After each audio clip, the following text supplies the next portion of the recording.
welcome to the walkthrough for this RV. As you can see, it is a very large RV. Some things we're going to point out to you as we walk around and do an orientation. Number one, we do have an electric awning. It is just a shade structure. Wind, rain, snow, any inclement weather, put it up. Nighttime you're sleeping, put it up. If you go for a hike or go to hang out at the lake, put it up. It is around $2,000 to replace. We buy it in a kit. Unfortunately, you'll have to replace that if it breaks. So be very aware and cautious with use of the awning. As we come around, this is the propane bay. So this is where you would have the propane filled up. It's just got an outlet like your barbecue at home. You'll pull up to one of the gas stations that has a big white pump canister. They'll fill it up and you guys will be ready to go. As we move along, I do want to point out that the RV does drop down a little bit here in this area for the cutout for the door. Please be careful when driving. This is not an off-road vehicle. You need to stay on all maintained roads. Also, the exhaust pipe on the other side, we'll take a look for the generator. Does sit a little bit low. We'll go over that as well. You've got a regular door handle to open up. Grab handle, help you in and out. This is the exhaust for the furnace. It can become very hot. Just be careful not touching it or putting any gear, as it can be a little bit hard. When you do open the side door, just so that you're aware, there are rubber seals on the inside and the door does flex. Give a little press right here where the latch is when you open and when you close. And also sometimes these locks can be a little bit finicky. So if you relieve some of the pressure when you put the key in while you turn the lock, that way we don't inadvertently break a lock. Also, we always highly recommend that you lock the deadbolt while you're in transportation mode. That way the door does not pop open while you guys are driving. Sorry, I had to do a little dance there because I got turned around. We do have a slide out on the passenger side. It's where the double bunk beds are, as well as the dresser for the bedroom. Please make sure you have a good solid 3 feet. Bushes, trees, cars, toys. Make sure there's no obstructions that may hit the slide out on the way out. Similarly on the other side, and we'll go over that too for the other slide out on the driver's side. Also, do a double check, make sure that there's no trees or branches prior to retracting the slide out that might get caught in the sides or on the top. Even though it does have a slide topper, just make a quick check and a visual and make sure that there's no obstructions. We got a couple of storage compartments here that you're more than welcome to use. This one is actually a full pass-through. The other side is quite a bit bigger. We do have a backup camera. I'm not sure if you can get it in the view here. So it does help you while you're driving. It does show up on the rear view mirror. We do have a towing package on this RV. We recommend that you stay under 3,500 pounds while towing, and it does have a 7-pin adapter for your trailer brakes. As we continue to move around here, let's see, we got the full pass-through. And then right here, this is your potable water or your fresh water fill. You're gonna remove the cap and then you're gonna screw your hose on, and under pressure, it will fill the tank. We always recommend that you check the inside as it's filling so that you don't overflow it. But this is the overflow valve. Water will start to drip from underneath here once that tank is full. Please be aware and stay close by to this while you are filling it so that you don't overpressurize the tank on the inside and cause a leak. Also, this is where your power connect is. Behind this is where you would plug in the power cord, and the power cord will go into the RV pedestal at the RV park. As a side note, one of the most common concerns that we get, hey, we're here at the RV park, we've plugged into power, but there's no power on the inside of the RV. What I'm gonna recommend is that you check and make sure that the breaker is turned on at the RV electrical hookup on the park side. A lot of times they turn the power off when those electrical outlets are not in use. So I'd want you to check there first. Usually that's most 90% of the time the issue, and then we got power going on inside. Right here, this is where our dumping station is. I'm gonna go ahead and open up this compartment. And we have your power cord in here, and we have a black valve and a gray valve. The black valve is going to be the sewage, and the gray valve is going to be the dirty sink and shower water. You're gonna go ahead and remove this cap, and the sewer hose will connect to it, and then the end of the sewer hose will go into the sewer hole into the ground. You're gonna wanna pull the black valve first, let it drain, it's just gravity fed. You'll close up the black valve, and then you'll pull the gray. That'll help kind of clean out that sewage pipe a little bit, and then you can run some water through it as well. Let's see, we have a tank flush valve right here. So if you remove this and hook up a water hose, it is actually gonna rain inside of the black tank. It says that you need to leave the terminal valve in the open position. So if you do hook up a hose right here to flush out the black tank, the black valve needs to be in the open position. There's only 2 exits, through the pipe or up through the toilet, and we don't want a mess inside, if you know what I mean by overflowing the toilet. Here we have the city water connect. This is where people would hook up a water hose and provide water pressure to the inside. We discourage this. We recommend that you fill the water tank and you use the water pump to draw water from the water tank. The fittings inside are not necessarily like the plumbing in our house. They're just plastic fittings. They're pressed together. Unfortunately, if the pressure is not correct, they do leak. Secondly, anytime you're away from the RV, we recommend that you turn the water pump off, or if you did use the city water connect, that you turn it off at the water valve so that there's no pressure coming into the system. It would be extremely unfortunate if you came back from a day trip and the whole RV is flooded because there was a leak. Additionally, at night, turn it off. If you need to go to the potty or wash your hands, kick the water pump on real quick, do your business, and then go ahead and shut the water pump off. You know, those are just preventative measures that would prevent any damage that's not needed.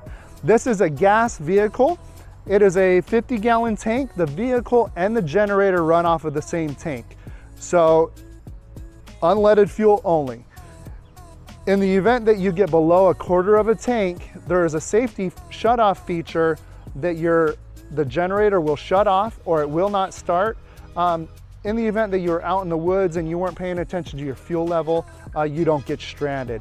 So that's a really nice feature, but sometimes you may encounter that, hey, the generator's not working. Number one, you might be low on fuel. So usually before you guys head into the woods, we always recommend that you top off your fuel tank at the last available location so that you don't have any issues there. Another storage compartment here. This we have the exhaust for the hot water heater. It is a 5-gallon tank. It takes about 15 minutes to fill up that 5-gallon tank and heat it up. And then just based off of your use, we'll determine how long that water will last or how long it'll take to recycle another 15 minutes to fill that tank all the way up. We do have another slide out on this side. Like I said, a good 3 feet, trees, bushes, plants, cars, toys. Make sure you have plenty of room so that you can get those in and out. And also, like I said, check for any obstructions in case the wind is blowing any tree branches or leaves or any items along the side. That way, there's not any issue when you put the slide out in. As I mentioned before, we do have an exhaust pipe for the generator. It does sit a little bit low in comparison to the vehicle height of the RV. Please be very careful going over speed bumps or even up curbs. Like I said, this is not an off-road vehicle. It's supposed to be on maintained roads. That's the exterior for now. Let's go take a look on set. All right, let's do a walkthrough on the inside of this RV. As a quick note, do not lean anything up against the sides of the RV. There's wind, or if the generator's on, causes a slight vibration. Anything leaning up against the RV can scratch or mar the fiberglass finish. So just be cautious and aware of that so that you're not leaning anything up against the RV. A lot of times people will put a table close by or lean up their camp chairs, and those have metal tips or metal ends, and that will get into the fiberglass. So back to the orientation here. First, as we come into the door, we have a battery disconnect switch. It's in the on position, up facing green. You are gonna leave that on for your whole entire trip. It is just for storage mode to help conserve the batteries. So if you do turn it off, you're going to lose power on the inside of your RV. My main concern is your fridge will turn off and your food will spoil. So moving along, these two red switches, one is for the awning light, and then there's a little cap light above the door. Here is your awning extend and retract. Remember, it is just a shade structure. Wind, rain, snow, any other inclement weather, put it up. Nighttime you're sleeping, you put it up. If you are not physically sitting under it, I highly recommend put it up. It is expensive to replace. As we step up on in, we have our main control panel here. We have all of your tank level buttons. We have propane, battery, fresh, black, and gray tanks. Those are all going to tell you the level of those. We also have the hot water feature. It does have a gas or electric.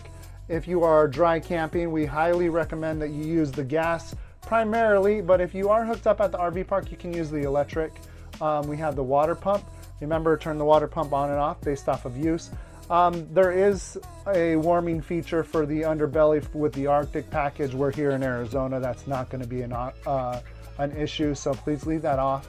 And then we have your living room lights and your kitchen lights. We also have a slide out button here. So for operation for the slide, the parking brake needs to be on, engaged, and the vehicle needs to be in the on position for the operation of the slide out. So you can turn the key to the start position or even start it. And that is to operate the slide out in and out. So first step, parking brake, vehicle on, operate the slide out, and then you can turn the vehicle off. And then when you're ready to return home, the parking brake should already be on, turn on the key, then you can retract the slide out.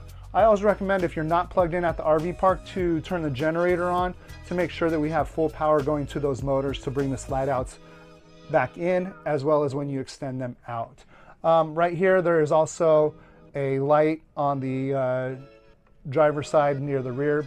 It's kind of over by the dump station, and that's what this light switch does. As we move along here, we have the dinette that does convert into a bed. This is, it's on its own mechanism. You're gonna lift these cushions up out of the way. This tabletop is gonna rest on this ledge right here. Now, the table is actually attached to the wall on a swinging mechanism. So you're actually gonna lift it's got some hooks. So you're gonna lift the table up first so that it comes up out of these hooks. As you can see, there's hooks here that go underneath here, and it articulates out, and then it swings back down the other way, and it'll press up against the wall as it sets down. As I said, you need to remove the cushions back out of the way, and then the seat backs go right on top here. You would just reverse the operation, and remember, you're gonna lift it up so that those hooks get in there, and then the main support is on the back where the wall is. This is not to be sat on. Don't lean on it. It is very flimsy. We don't want you to break it off of the wall. It is just a table as you're sitting here to eat or playing games or whatever else you might do. As we move along, we have your remotes right here. Inside this compartment, we have what we call a privacy screen. It's kind of like a big curtain, like one of these. One edge has Velcro. The reverse Velcro are these black tabs. There's one here on the wall. They're above the hanging area, and they swing all the way around so that it keeps the sun out from the cab on the front area of the vehicle. We have the ladder stowed here for the cab overbed. Please use the ladder up and down, not the seat backs of the captain's chairs or the dinette or the couch. Those aren't necessarily weight bearing. Please hook the ladder in to climb up and climb down. We slowly make our way around. We do have a TV, I forgot. It is on an arm, you can articulate it out. And you can plug in any HDMI device that you desire to take with you to go ahead and use that. It should be a smart TV. You may be able to cast from your other items to that TV. We have the jackknife style couch. You're gonna lift up on the front and it's gonna lay flat. That's another sleeping area for you. As you do it, just help it. You're gonna reach back towards the back, okay? As we move along, there are a couple of light switches right here. One is for the light switch underneath the cabinetry, and the other one is for the cooking area here in the kitchen area. We have a stovetop. It is a gas burner top. This has a glass cover. It is only a cover. It is not a cooktop. You will raise it up. It becomes your backsplash, and you can start your burners. As I said, this is glass. If you put it back down and the flame is on, it will heat up and will crack. If you set a hot pan on top of the glass, it will crack. They are not very cheap to replace. Make sure the burners have cooled, and do not set a hot pan back on top of the glass afterwards. And then go ahead and put it back down in the down position for transportation. We have 3 knobs here. You just turn them to the light feature, and then you'd hold it in, and it's gonna go ahead and click. We do have a convection style microwave oven that you're more than welcome to use on your trip. We do have an electrical outlet here. There is a GFCI trip and reset button on that. That is for the entire RV. That covers all of the outlets. So AC, microwave, any of the outlets, generator needs to be running, or you need to be plugged in at the RV park to make those function.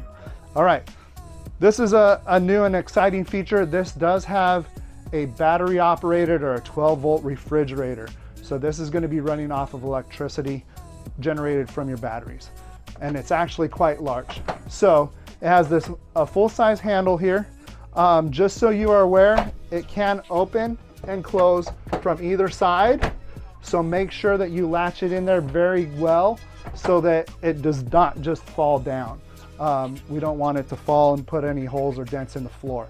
Your operation for the refrigerator, you have your power on. You're going to press and hold that button, and then it'll give you a temperature setting. You can adjust the fridge up and down, or the freezer. So the top is the refrigerator. The ice box is on the bottom. All right. Okay. Moving on back down the hallway. You do have a pop-up here with some electrical outlets. Like I said, generator needs to be on. We do have a TV available here for the entertainment center that they're calling this for the youth. It does have another jackknife style couch. You're actually going to lift up on the bottom, and it's going to lay flat.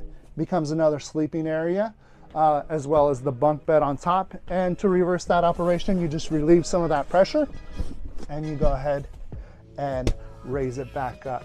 As we move down the hallway here, we have your electrical panel here. Inside there's breakers as well as fuses if any of those trip or burn out. We also have the bedroom area, and as we get right here, we have 2 light switches. One's for the master bedroom and one's for the hallway here. And then we also have the slide room here in the back. So vehicle needs to be on, parking brake engaged when you extend the slide out and when you retract it. Very important, these are not weight bearing. No children, ice chests, items of any weight in the slide outs when they are going to be in motion. Make sure that they are empty and no issues so that they get out of sync or come off of the track. As this slide out comes in, it leaves a walkway about the width of the door here. Make sure that there's no items here in front of the slide out. And this actually comes flush with the bed. So you cannot have any items here on the floor when you bring the slide out back in. It will either damage the cabinetry or the slide out system. So that's just a preventative measure not to have any items here, more or less in the back half of the RV for the slide operations. So we have our thermostat here. We have a mode button that's going to cycle you through fan, furnace, as well as the AC. And then you have the temperatures up and down. As we move here into the bathroom, we do have a foot pedal flush for the toilet.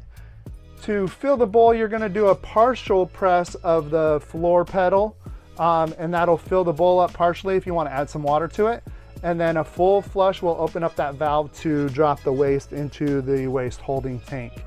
We do recommend that you give it about a 5-second flush count if there's solid waste in there for number 2.